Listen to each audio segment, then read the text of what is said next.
since gusto niyo rin mag-move sa doing sex roles, sino yung mga dating sex stars na hinangaan niyo kasi mag-move on sila, tapos ngayon talagang mainstream acting na at magandang hinangaan? Ano po, sa akin po si Maui. Ayan, si Maui. Ayan.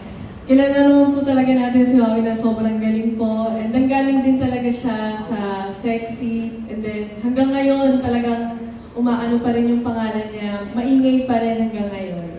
Ayan.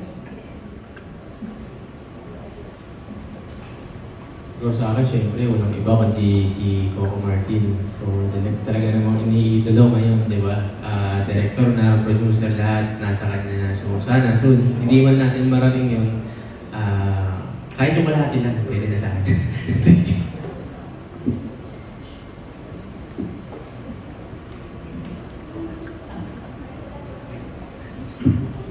Para sa akin po si Coco Martin din po.